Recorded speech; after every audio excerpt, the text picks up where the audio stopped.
Muy bien, muy bien. Ahora sí, ahí. Aquí tengo un hermano que se llama Bazar Todd, que dice, hola, Pastor Harold. Y yo le pregunto, ¿y de dónde me está escuchando, hermano Bazar Todd? Y Mercedes Camacho Seche también está conectada, mi querida esposa, quien me confirma que sí estoy en vivo. Bien, me imagino que poco a poco se irán conectando aquí los diferentes hermanos. Son las 11:02 de la mañana y saludo a los oyentes. El hermano Bazar me dice que me saluda desde España, Murcia. Gracias, hermano. Y la hermana Mercedes, por supuesto, me saluda, es desde la Florida, United States of America. La hermana Luz Nidia Barbosa. Ay, querida hermana desde Villavicencio, Colombia, un gusto saludarla también aquí por medio de este milagroso eh, método del Internet. La hermana Sofía Soto también nos saluda. Hermana Sofía, ¿de dónde se conecta usted? Saludos a usted. Dice, bueno, es Richard Soto desde Dallas, Texas. Aquí a más o menos a la vuelta, ¿no? Muy bien, mis queridos hermanos. No sé si alguien más se haya conectado para mandarle un saludo aquí antes de comenzar nuestro tema. Nuestro tema de hoy es muy importante y necesito mostrar algunas diapositivas y ojalá todo funcione bien porque esto haciéndolo a lo vivo es algo nuevo para mí. Pero quisiera comentarles que en Mateo 16, vamos a ver si puedo llegar a Mateo 16. Muy bien, dice Chrome, solicita. Sí, aquí estamos en Mateo 16. El Señor Jesús dice a sus discípulos, mirad, guardaos de la levadura de los fariseos y los saduceos. Y llegando el versículo 5, comienza toda esta conversación diciendo que llegando sus discípulos al otro lado, se habían olvidado de traer pan y Jesús les dice, mirad, guardaos de la levadura de los fariseos y de los saduceos. Y ellos pensaron dentro de ellos mismos, esto dice porque no trajimos pan. Es decir, ni le compramos pan a los fariseos y a los saduceos, pero como que no encajaba y Jesús entendió que ellos no lo cacharon y les dijo, porque pensáis dentro de vosotros, hombres de poca fe, que no tenéis pan. Y entonces les sigue en el versículo 11. ¿Cómo es que no entendéis que no fue por el pan que os dije que os guardaseis de la levadura de los fariseos y de los saduceos? Entonces entendieron que no les había dicho que se guardasen de la levadura del pan, sino de la doctrina de los fariseos y de los saduceos. Y hace poco yo estaba leyendo este pasaje, pues es lo que viene antes de la confesión de Pedro de que Jesús es el Mesías.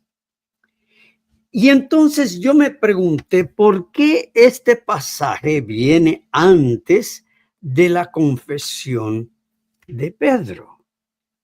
Y esto es muy aleccionador, muy iluminador, y no podemos pasar por alto que Jesús les advierte de la doctrina de los fariseos.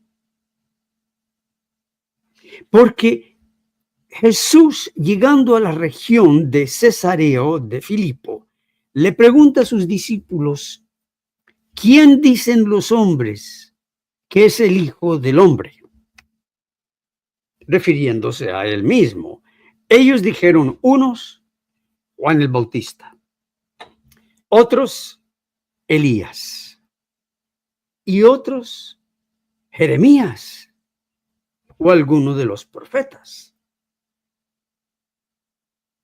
Y él les dijo: ¿y vosotros, quién decís que soy yo? Respondiendo Simón Pedro dijo: tú eres el Cristo, el Hijo del Dios viviente. Entonces le respondió Jesús: bienaventurado eres, Simón, hijo de Jonás, porque no te lo reveló carne ni sangre, sino mi Padre que está en los cielos. Fíjense ustedes, toda esta confesión de fe, este momento que resalta o debería resaltar en la historia de la cristiandad y que debiera estar fijado como un gran monumento, como una gran columna. Es decir, si alguien va a escribir, si hay una iglesia que va a escribir cuáles son los fundamentos de su fe, es necesario que incluya esta confesión de fe de Pedro, porque es increíble. ¿Qué pasa? Juan, Elías, Jeremías, todos los profetas habían enfatizado que la salvación depende de la respuesta humana a los mandatos de Dios. Ese era Moisés, ese era Juan el Bautista, ese era Jeremías, ese era Elías. Todo lo que tiene que ver con la salvación depende de cómo el ser humano responde y es obediente a los mandatos de Dios. Si esta respuesta fuera la correcta, Jesús habría felicitado la respuesta de todos estos discípulos y les hubiera dicho: tienen la razón, tienen la razón. Sí, yo soy Juan el Bautista. Sí, yo soy Elías. Sí, yo soy Jeremías, especialmente Jeremías, porque Jeremías dice que cuando vendría el Mesías, él escribiría sus leyes en nuestros corazones. Jesús hubiera dicho: sí, yo soy ese Jeremías. Ese Jeremías, ese Elías, ese Juan el Bautista, ese Moisés, que enseña que tu salvación está condicionada a tu obediencia. Pero Jesús rechaza estas respuestas, no las acepta. Jesús más bien les dice: bueno, ustedes me han contado lo que dice la gente, pero ahora yo les pregunto, ¿quién dicen ustedes que soy yo? Y Pedro es ese alumno que está en la primera fila, ansioso de contestar, ya levanta la mano. Y él dice: tú eres el Mesías, el Hijo del Dios viviente. Y esta es una respuesta maravillosa que es poco entendida. porque Mesías significa Salvador enviado. De tal modo que la respuesta de Pedro es en contraste. Está al otro lado de la respuesta que dieron los discípulos al principio cuando dijeron, bueno, la gente dice que eres Juan el Bautista, Elías, Moisés, Jeremías. La respuesta de Pedro es, tú eres el Mesías. Cristo significa Mesías ungido, enviado por el Dios vivo para darnos la salvación. Pedro responde que tú eres aquel quien nos trae la salvación. No eres aquel que vienes a ponernos condiciones como los hicieron los otros profetas para nuestra salvación, que todo depende de nuestra respuesta. Tú vienes de afuera. Tú eres la salvación venida del cielo y todo lo que la ley y los profetas requieren de nosotros, tú lo traes a nosotros como un regalo.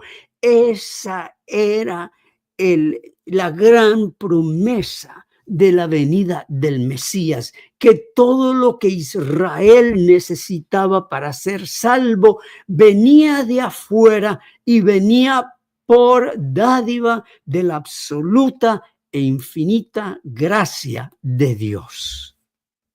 Es una respuesta en contraste, en oposición total a la primera respuesta de los discípulos. Y Jesús escucha esta respuesta y le dice, te ganaste el año, Pedro. Esa respuesta es la correcta, pero no te vayas a creer que tú te inventaste o te imaginaste o es por tu propio razonamiento que tú llegaste a esa conclusión. Esa respuesta también es por la misericordia y la gracia de Dios que te ha iluminado de esa manera.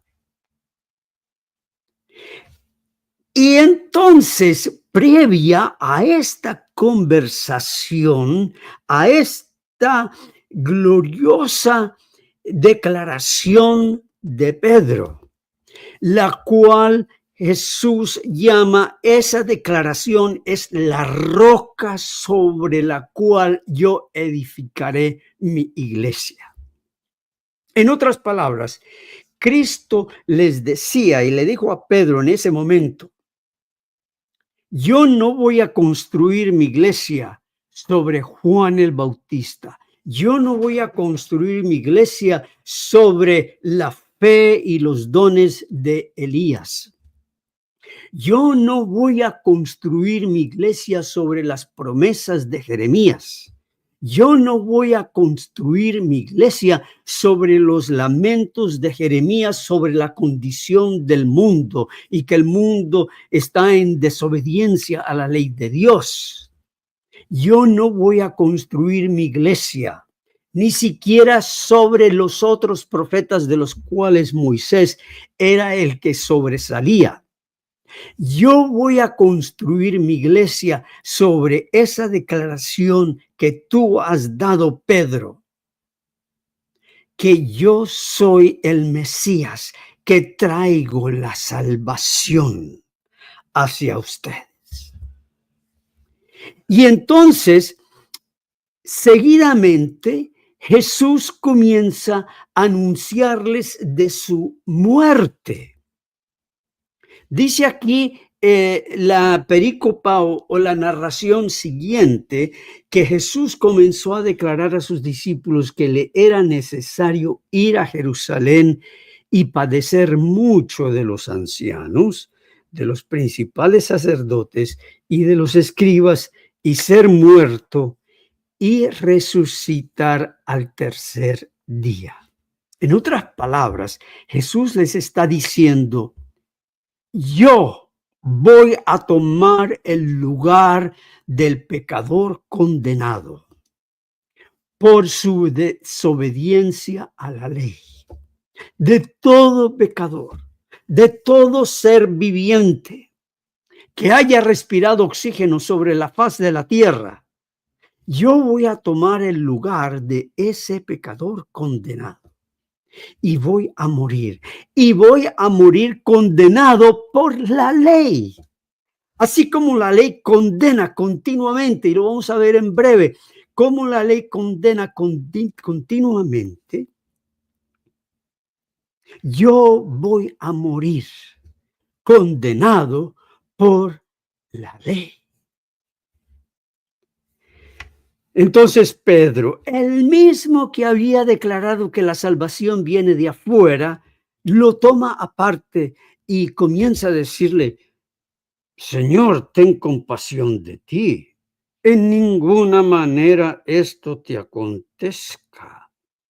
Jesús, si yo te he declarado que tú eres el Mesías que traes la salvación, si te dejas hacer eso, si te dejas pasar por la muerte, ¿dónde va a quedar nuestra salvación?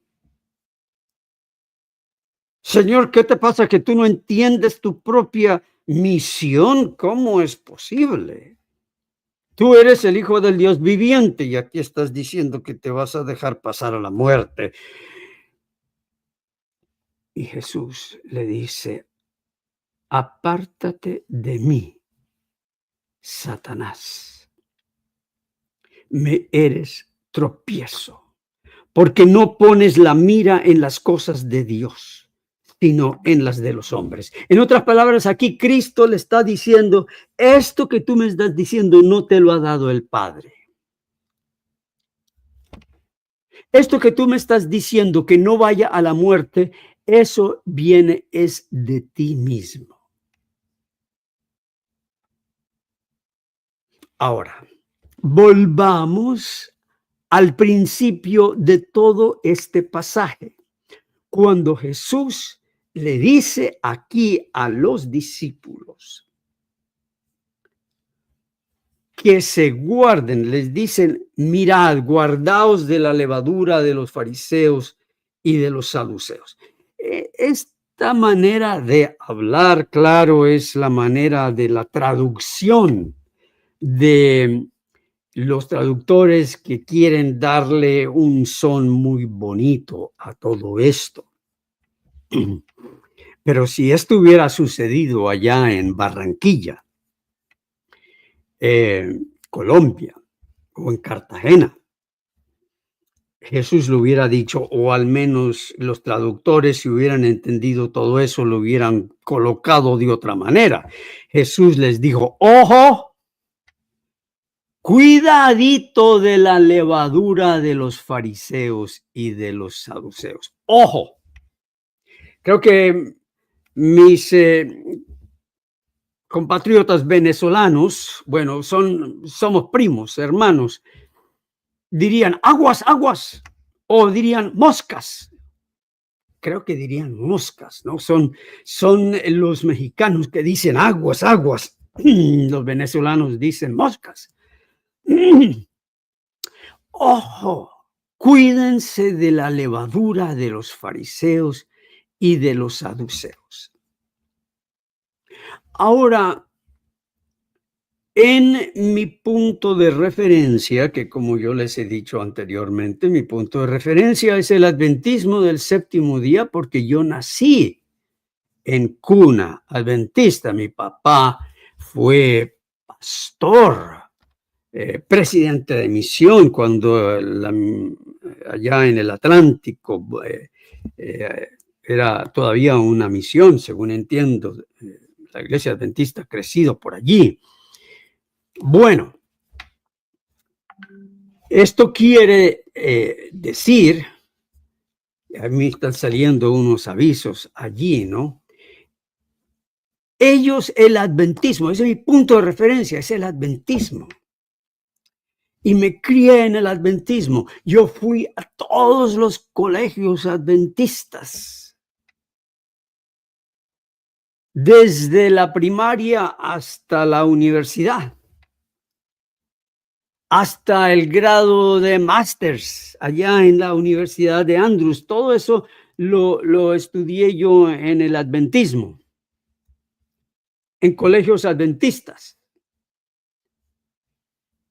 Pero ¿qué pasa? Yo jamás en todos mis estudios y mis estudios teológicos, porque el máster fue un máster en teología, yo fui pastor además de la iglesia adventista, recibí centenares de sermones para predicar y yo nunca escuché que la iglesia adventista escribió cosa alguna diciéndonos: ojo con la doctrina de los fariseos y de los saduceos. La iglesia adventista condena a los que van a la iglesia los domingos a adorar. Y miren que yo no dije guardan el domingo. Hay muy pocos que guardan el domingo, como los adventistas guardan el sábado. Sencillamente, los que los adventistas llaman dominicales van a la iglesia los domingos a presentarse al Señor, a agradecerles, porque Él es la vida, el dador, el creador, el redentor.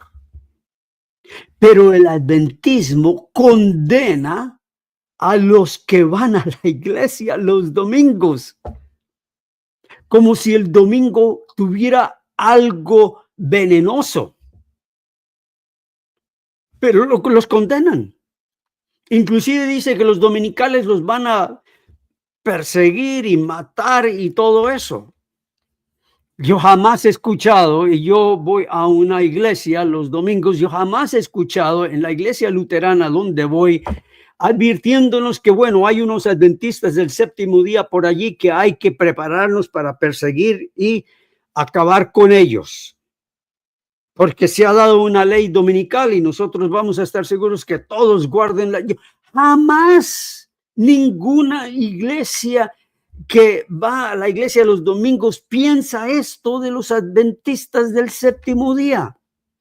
Allí se enseña el amor y la gracia y la misericordia de Dios.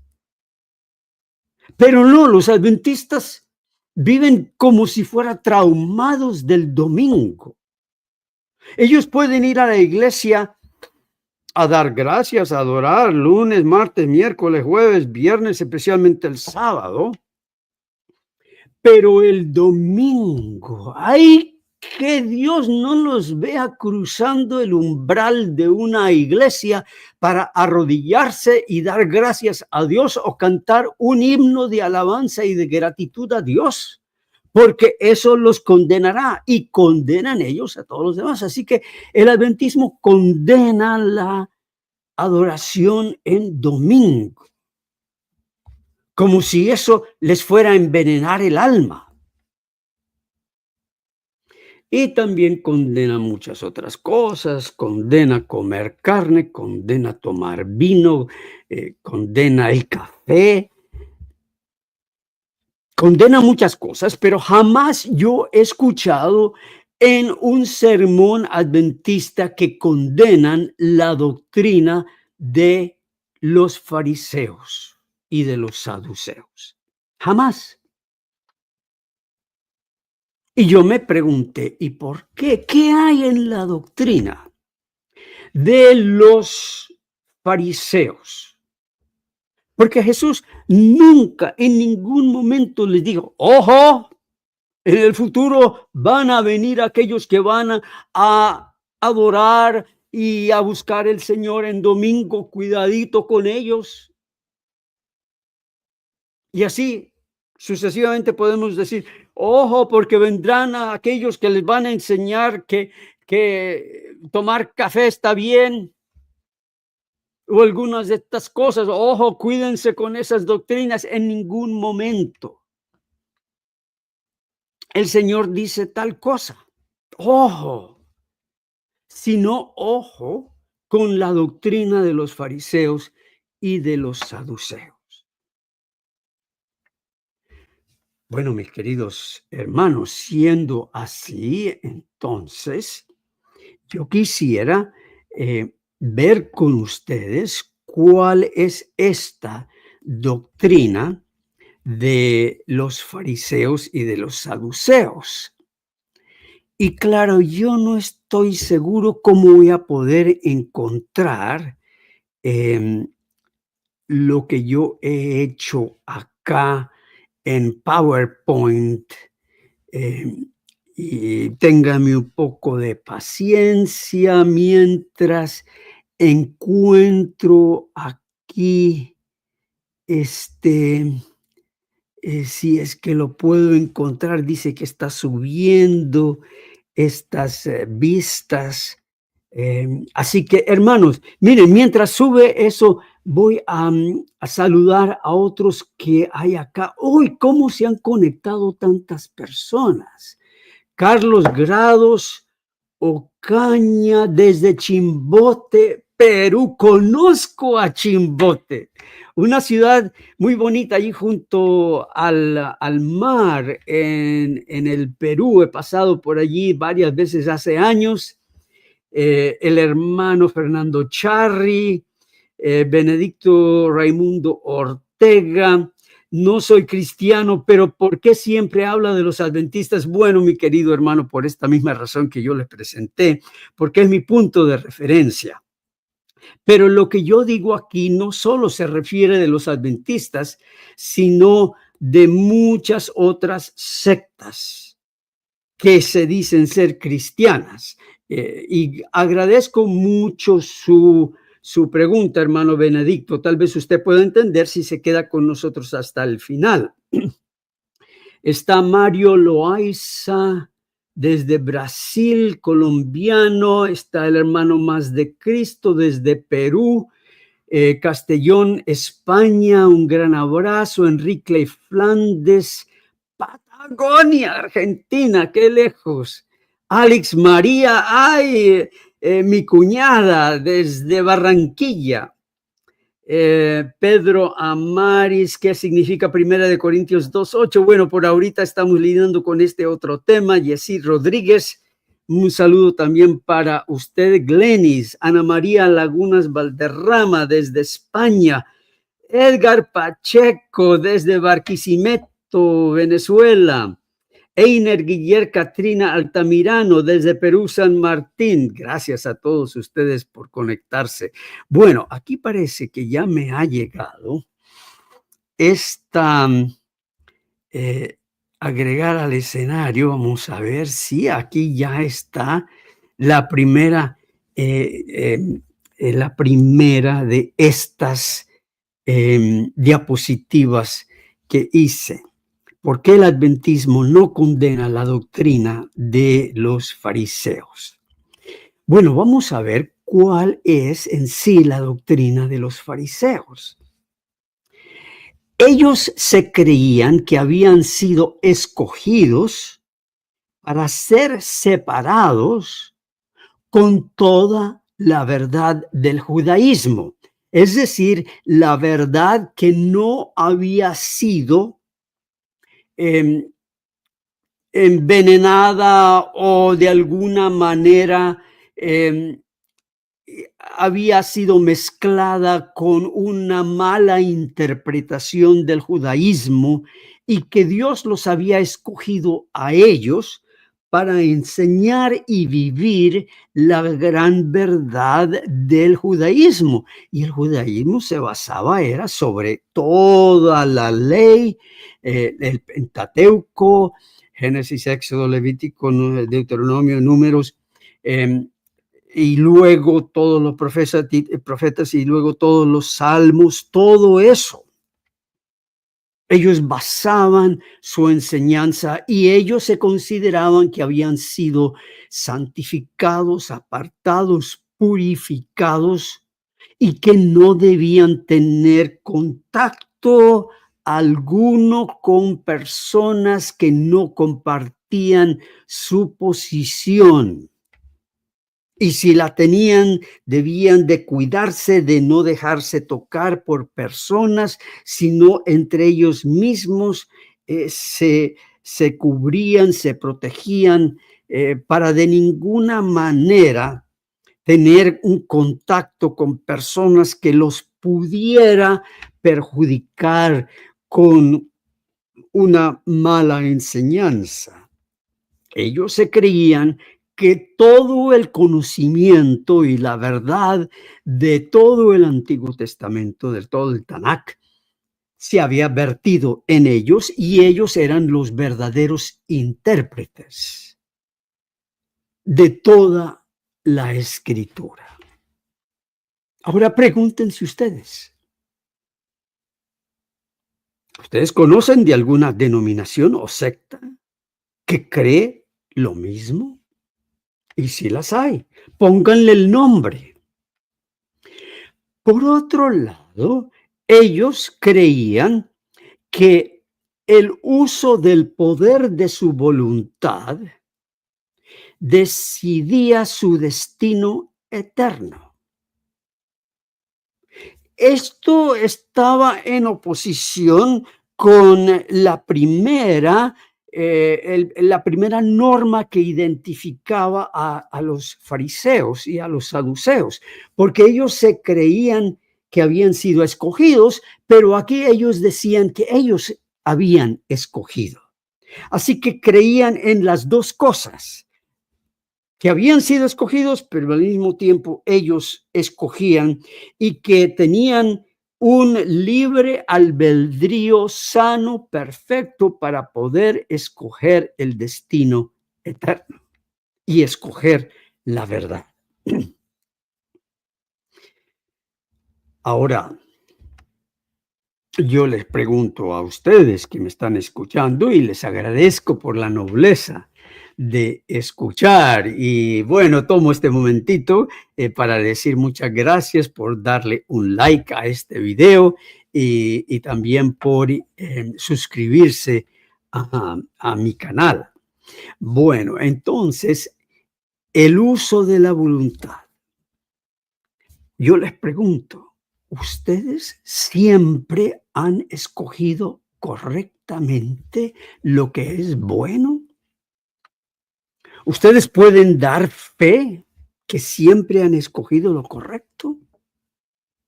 ¿Y ustedes conocen alguna enseñanza hoy que dice que la salvación depende de su escogencia?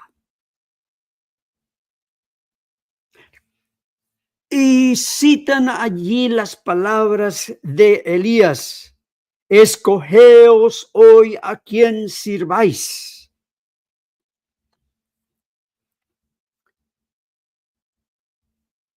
Bueno, la señal del verdadero fariseo es la señal de que realmente tú habías sido escogido por Dios para representar su verdad sobre esta tierra y para demostrar que tú habías hecho la decisión correcta.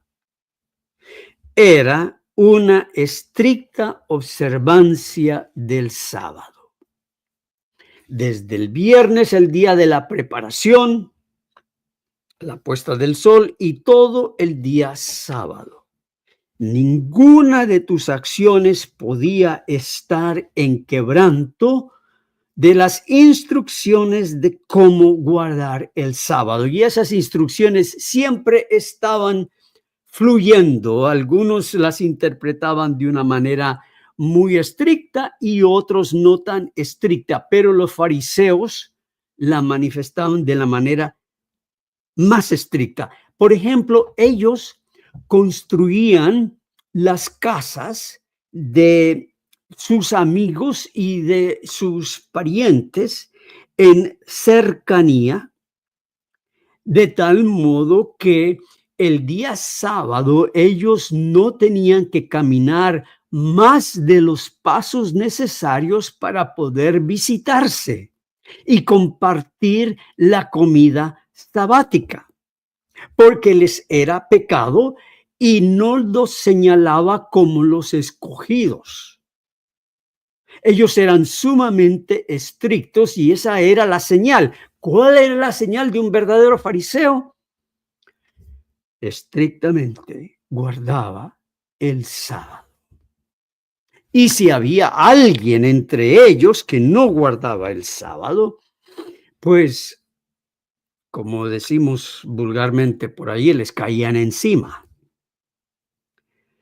Les reconvenían, les regañaban, los ponían en disciplina, los ponían a prueba.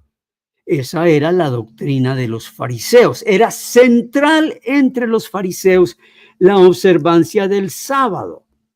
¿Y cómo respondió Jesús a esa doctrina sabática? Jesús escogió ese día para sanar enfermos, para caminar con sus discípulos fuera de los pasos y la distancia requerida por el fariseísmo para vivir en esta vida. Y los fariseos siempre le estaban reclamando a Jesús que por qué él quebrantaba el sábado. E inclusive Jesús realizó milagros de sanidad que no eran necesarios en ese día para salvar vidas. Él sanó enfermedades crónicas que pudiera haber sanado en cualquier otro día. Y todo eso lo hizo para contravenir la doctrina de los fariseos. Tenían los fariseos en su doctrina una estricta práctica de diezmar. Tanto así que el Señor les dijo, ustedes diezman, pues diezmen, sigan diezmando de la manera que están haciendo. Pero no olviden que hay cosas mayores que el diezmo, es la justicia, la misericordia. Porque al mismo tiempo que ellos diezmaban, estaban escribiendo en YouTube respuestas no, eso es lo que hacen hoy. Estaban condenando a todos aquellos que se oponían a la doctrina del fariseísmo. Y a Jesús, pues, lo condenaban y buscaban cómo matarlo, trayendo sus diezmos al templo. Ellos estaban planeando y tramando cómo matar a Jesús en quebranto del mandamiento que dice no matarás. Porque no solamente conmigo, pero con otros youtubers que nos dedicamos a predicar la gracia y el evangelio de Dios, hay algunos que yo creo hoy pertenecen a la doctrina de los fariseos, que se dedican a colocar respuestas a fin de que nosotros nos desanimemos y quieren matar, quieren acabar con nuestra práctica de predicar la gracia de Dios. Pero yo les pregunto, ¿quién puede acabar con la gracia y la misericordia de Dios? Y entonces, la esperanza que me dan a mí y a otros es que nosotros volvamos al adventismo, volvamos a la observancia del sábado y que de esa manera entonces se nos va a extender misericordia. Y entonces yo les respondo, y si soy tan pecador, ¿por qué no me ofrecen la sangre de Cristo para mi salvación? Porque siempre me ofrecen la doctrina de los fariseos. La doctrina de los fariseos no salva. Ahora, la obediencia a la ley era la condición para heredar el paraíso. Y ese heredar el paraíso para ellos era heredar el jardín del Edén que Dios restauraría sobre la tierra y los primeros que entrarían, pues serían los más rigurosos en la observancia a la ley, los fariseos. Ahora, los fariseos también tenían lo que se puede decir hoy es revelación fuera de las escrituras, porque ellos no solamente tenían los 5 libros de Moisés, sino que tenían un gran cuerpo oral que ellos decían se remontaba a Moisés, en el cual el mismo Moisés había dado muchas instrucciones de cómo guardar la ley.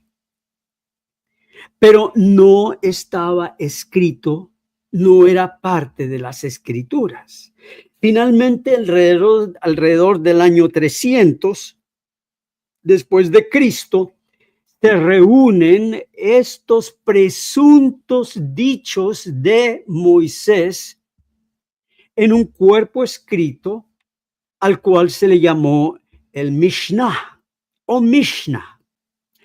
Y ese cuerpo de escritos existe hasta el día de hoy y forma parte de la tradición y de los escritos judíos.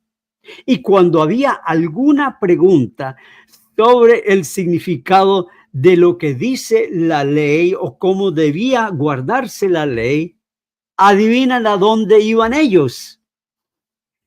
Iban a la tradición oral de Moisés. Iban al Mishnah. Y había muchos que se dedicaban a investigar y a ponderar la tradición oral de Moisés. Y en el judaísmo hoy hay todavía, se investiga y se discute entre el judaísmo el significado del Mishnah. Ahora díganme ustedes, ¿en dónde pueden encontrar ustedes escritos que no están en la escritura, sobre los cuales se fundamenta la vida y la práctica y autoridad doctrinal?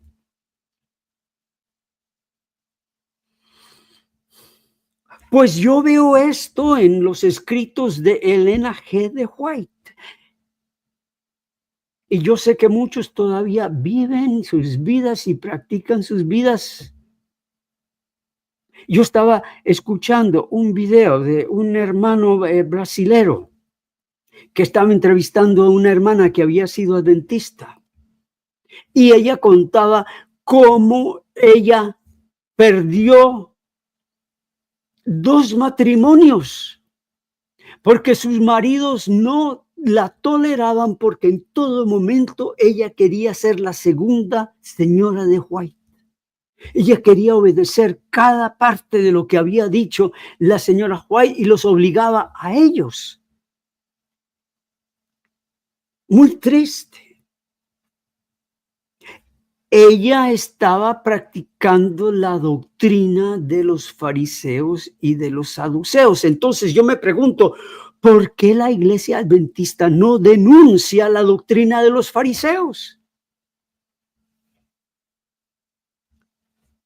Sobre el Mesías creían que él vendría triunfante a vencer a los romanos, a establecer su reino. Y el Mesías les daría la razón. El Mesías le diría a todos los resucitados que los fariseos habían tenido la razón. ¿Y cuál era el momento de salvación para los judíos? Era cuando el Mesías viniera a su reino. Y en parte esta es la razón por la cual Pedro le dijo a Cristo, si tú eres el Mesías, no hables de muerte. Y Jesús le contradice y le dice, ya que soy el Mesías, yo necesito tomar tu pecado sobre mi cuerpo e ir a la muerte, para después cubrirte con mi justicia, darte a ti lo que tú no puedes obtener, lo cual es mi justicia, mi rectitud, entregarte como regalo. Todo lo que la ley pide de ti, yo te lo voy a regalar. Va a ser un obsequio de mi gracia, porque por gracia sois salvos y esto no es de vosotros, es don de Dios. Los fariseos también tenían su escatología, es decir, su doctrina sobre el final de los tiempos. Ellos serían perseguidos por ser tan estrictos seguidores de la ley. Y enseñaban que serían perseguidos, que todos se volverían en contra de ellos al final de los tiempos, y que al final de los tiempos habría catástrofes, muertes y una gran hecatombe, una gran catástrofe en la cual morirían todos los seres humanos, para luego ser resucitados, y los desobedientes a la ley irían al Gehenna, es decir, a la perdición, y los obedientes al jardín del Edén restaurado. Y una estricta obediencia les aseguraba casi un lugar en el Edén restaurado. Y ese casi, porque ninguno de ellos estaba seguro si durante toda su vida había guardado la Torá fielmente. Esta era la doctrina de los fariseos y Jesús les dice a los discípulos: ojo con esta doctrina.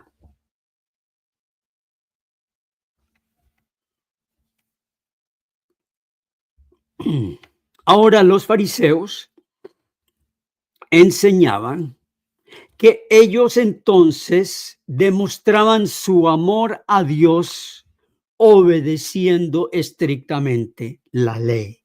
Y eso me los han dicho muchos adventistas del séptimo día aquí en los comentarios de YouTube, que ellos no creen que guardar la ley es una condición para la salvación, pero que deben demostrar su amor a Dios guardando los mandamientos, especialmente el sábado. Entonces es lo mismo. Algunos, inclusive un teólogo, estuvo en conversación conmigo y él me aseguraba que la salvación no dependía de su obediencia a la ley ni de su guarda del sábado. Entonces yo le dije: hermano, por los próximos 3 meses, usted vaya a trabajar los sábados. Usted dese paseos los sábados. Usted haga lo que su corazón desea hacer. El sábado vaya a la iglesia los domingos, si usted quiere seguir su adoración. Y después de 3 meses, usted me escribe y me dice: sí, todavía yo creo que la guarda del sábado no es una condición para mi salvación. Eso hace 1 año y medio y todavía estoy esperando escuchar de este gran teólogo adventista de por allá, por la Argentina. Creo que ya está jubilado.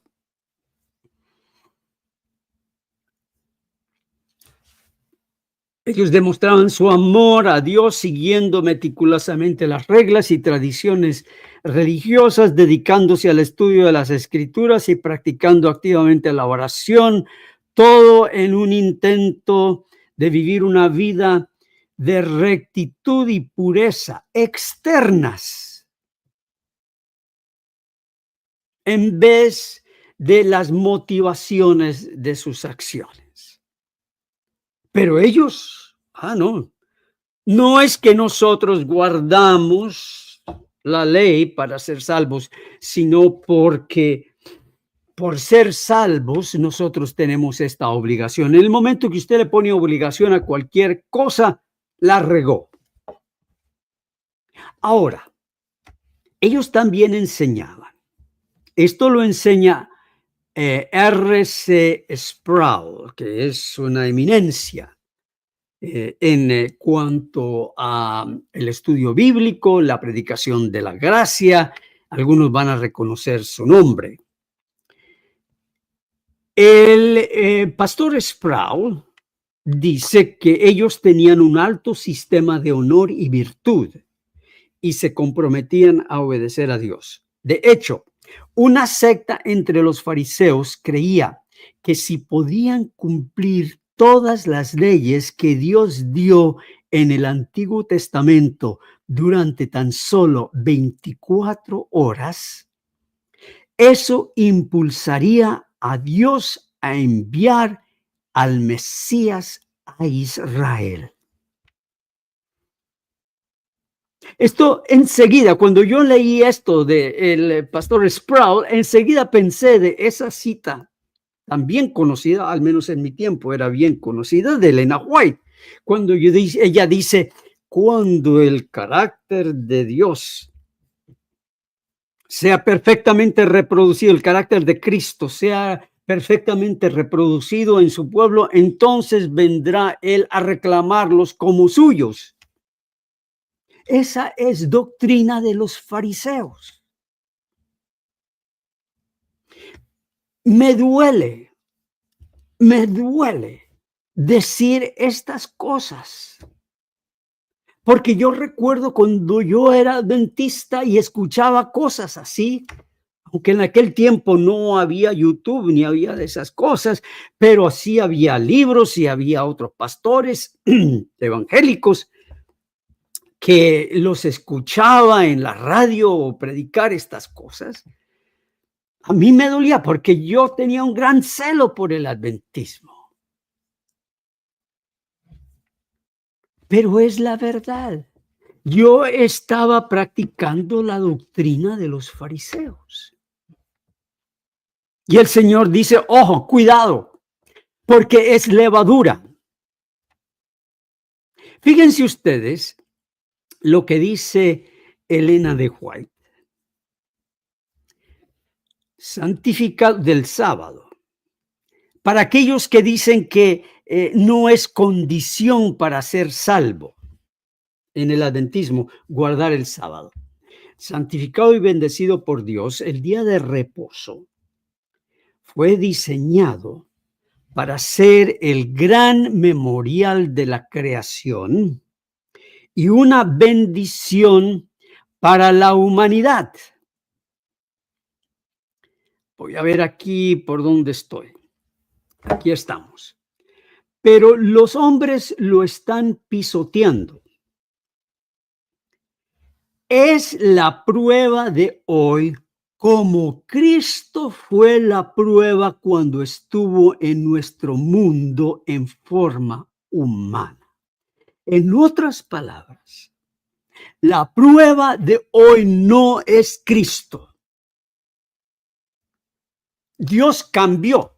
Tanto que dicen los adventistas que Dios no cambia porque el sábado no puede cambiar, pero en el tiempo de Cristo la prueba era Él. Hoy existe otra prueba, ya no es Cristo, ya no es la confesión de Pedro, ahora es la confesión del sábado, porque Pedro nunca le dijo a Jesús, tú eres el que estableció el sábado en el Edén, bendito sea Dios, porque te reconozco a ti como el dador del sábado.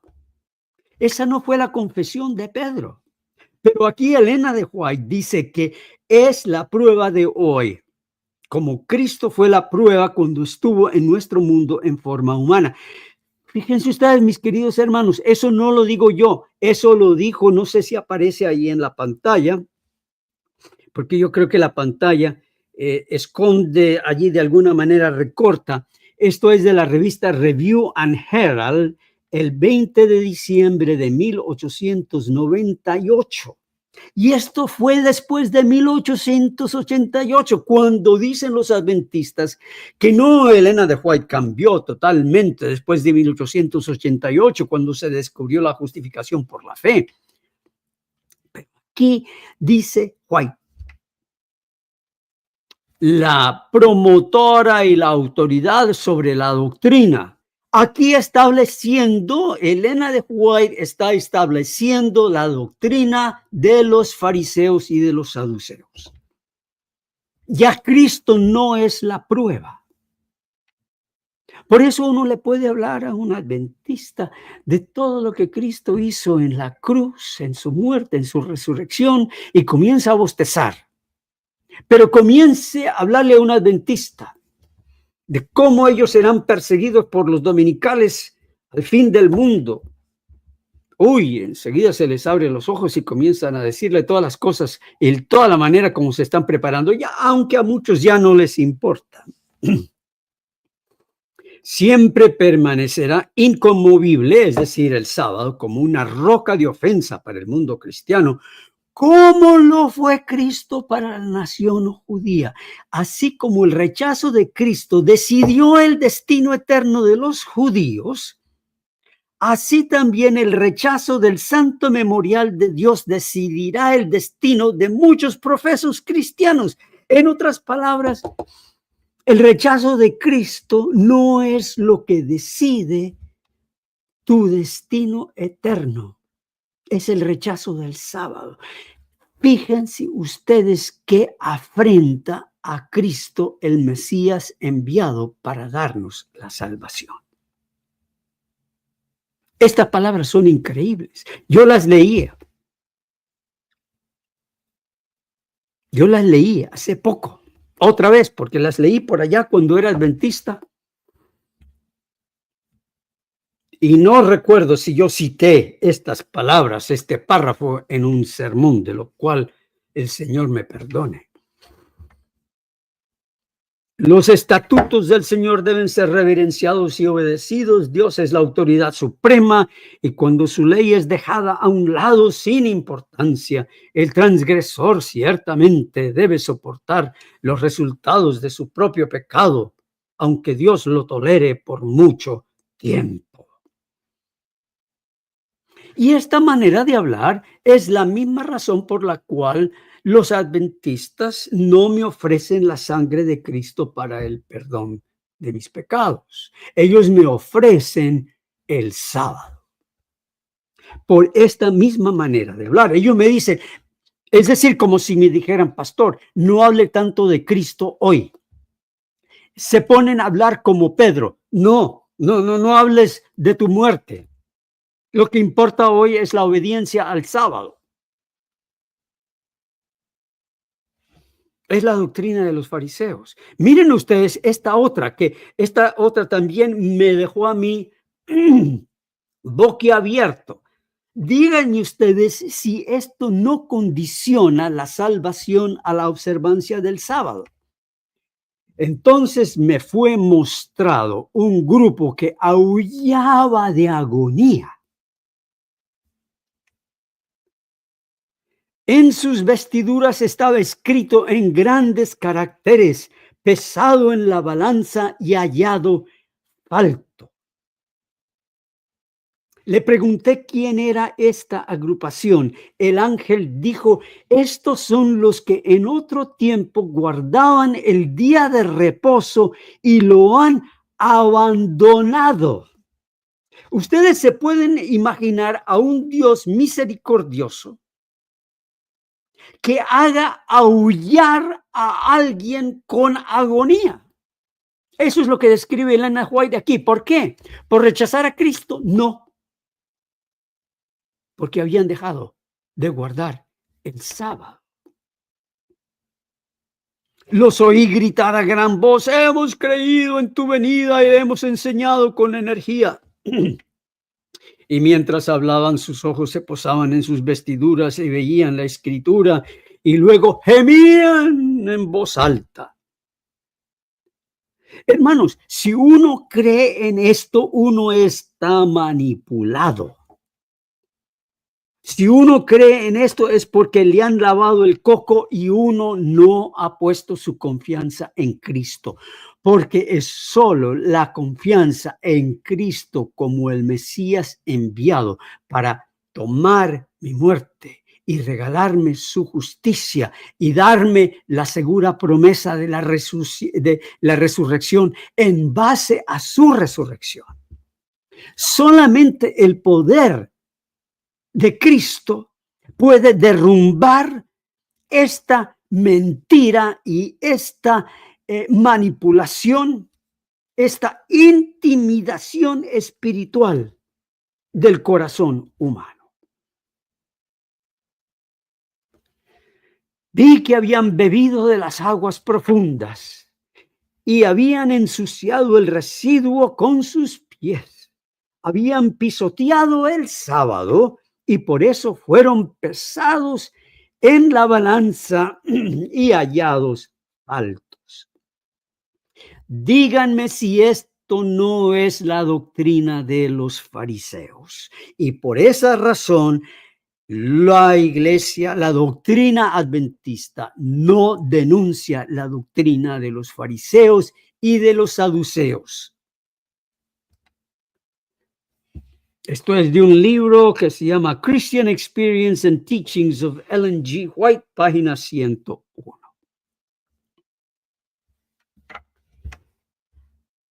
Ahora, por último, yo quiero volver a cómo ellos creían del Mesías, cuál era el momento de salvación. Y esto quiero que quede en claro. Yo sí recuerdo haber predicado esto, porque tomaba a Isaías 25:9. Yo puse 90, pero no es 90, es 9.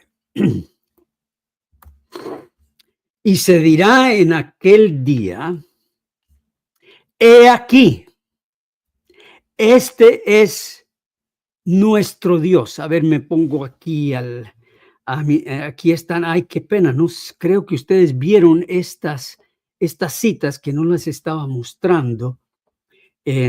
Aquí están nuevamente: santificado y bendecido por Dios. El día de reposo fue diseñado para ser el gran memorial de la creación y una bendición para la humanidad. Los hombres lo están pisoteando. Es la prueba de hoy, como Cristo fue la prueba cuando estuvo en nuestro mundo en forma humana. Es decir, la prueba de hoy no es Cristo, es el sábado. Así como el rechazo de Cristo decidió el destino eterno de los judíos, así también el rechazo del santo memorial de Dios decidirá el destino de muchos profesos cristianos. La prueba de hoy no es la confesión en Cristo. La prueba de hoy va en contra de lo que lo dijo el apóstol Pablo en Romanos 10, 9 y 10. Si confesares con tu boca que Cristo es el Señor y creyeres en tu corazón que Dios lo resucitó de los muertos, serás salvo. Esa es la prueba de hoy, como lo fue en el tiempo de los apóstoles. Esto no ha cambiado. Es la doctrina adventista la que cambia las cosas, la que cambia las leyes, la que cambia la palabra de Dios. Y luego esta otra en la cual a Elena White se le muestra gente aullando. ¿Por qué? Porque ellos antes guardaban el sábado y ahora ya no lo guardan, y en base a que rechazaron el sábado, entonces su destino fueron pesados en la balanza y hallados faltos. Doctrina de los fariseos. Ahí están los fariseos reclamando que ellos tienen la señal de ser los verdaderos seguidores de Yahvé. Entonces yo predicaba esto. Se dirá en aquel día: he aquí, este es nuestro Dios, le hemos esperado y nos salvará. Este es Jehová, a quien hemos esperado, nos gozaremos y regocijaremos en su salvación. Yo recuerdo haber predicado este texto estrictamente conforme a la segunda venida de Cristo. El momento de salvación para el adventista del séptimo día es el momento de la segunda venida de Cristo. Y esto se enseña en las campañas evangelísticas. Que la preparación para la segunda venida de Cristo es la observancia a sus mandamientos. Esto se predica antes que se predique la cruz. Ellos no saben cómo predicar la cruz para el perdón de los pecados, pero sí saben cómo predicar la obediencia a la ley y la observancia del sábado como un requisito para estar listo a su segunda venida. Y entonces esto se predica, este texto se predica en las campañas evangelísticas. Que la manera que todos aquellos que estén guardando el sábado y diezmando y siendo miembros separados, escogidos del pueblo remanente, son los únicos que van a poder decir esto cuando Cristo vuelva por segunda vez. Y jamás yo he escuchado a un predicador adventista decir en la cruz, cuando Cristo estaba en la cruz, ese día se cumplió esta profecía de Isaías. Allí está Cristo en la cruz llevando mis pecados.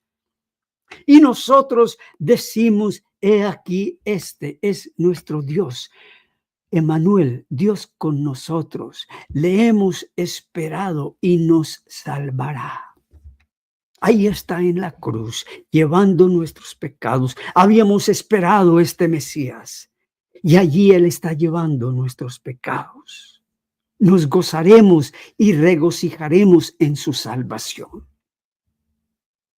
Ese es el primer cumplimiento de la profecía de Isaías 25:9. Y espero que haya algún pastor adventista que tenga el corazón de estar escuchando y de decir: yo quiero predicar esto el próximo sábado, pero primero lo quiero ver yo con mi propio corazón, que el cumplimiento de esta profecía de Isaías es cuando Cristo subió a la cruz y llevó mis pecados para salvarme de la muerte y de la condenación.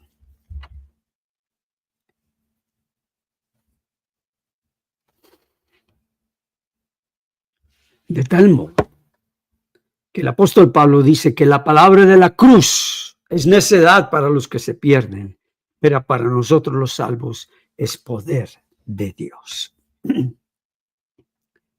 Y dice el apóstol Pablo que Él es la cabeza del cuerpo, que es la iglesia, y el principio, por cuanto agradó al Padre que en Él habitase toda la plenitud, y por medio de Él reconciliar consigo todas las cosas, así las que están en la tierra como las que están en los cielos, haciendo la paz mediante la sangre de su cruz. Así que, mis queridos hermanos, las palabras de Cristo fueron muy en serio. Ojo, cuídense de la doctrina de los fariseos. Y si usted se encuentra hoy creyendo y poniendo su fe en la doctrina de los fariseos, el mismo pasaje de Mateo lo lleva a usted a confesar con Pedro: tú eres el Mesías enviado de Dios para mi salvación. Y luego nosotros, con reverencia, confesamos con nuestra boca, diciendo: sí, tú, Cristo, eres el Señor de mi salvación, no yo. Tú eres el Señor de mi salvación porque me la has dado, y yo creo en mi corazón que Dios te resucitó de los muertos para darme esa confianza, que por medio de tu vida, por medio de tu sacrificio, todos mis pecados han sido perdonados. Alabado y glorificado sea el nombre del Señor Jesús, ahora y para siempre. Amén. Bueno, mis queridos hermanos, gracias por la nobleza de haber estado escuchando este tema sobre la doctrina de los fariseos. Ahora, aquí hay algunos que sí me han hecho algunas preguntas. 1 Juan 2, 3, 5, las voy a tener en mente para tal vez hacerlo en un próximo video. La hermana Luz Nidia Barbosa, que Él es nuestra salvación. Qué precioso lo que dice la hermana Luz Nidia Barbosa: tú eres el Señor de mi salvación. Amén. Gracias por todos estos comentarios. La hermana Merle Falcón nos dice: saludos desde Acarigua, estado portuguesa, Venezuela. Einer, y etcétera. Hay muchos que comentan, les agradezco. Aquí está un sobrino mío, Jorge Esteban Álvarez Camacho, desde Barranquilla, Colombia. Eufrasia Martínez Salas saluda desde Costa Rica para este servidor y todos los demás oyentes. La gracia del Señor sea con cada uno de ustedes ahora y para siempre. Amén.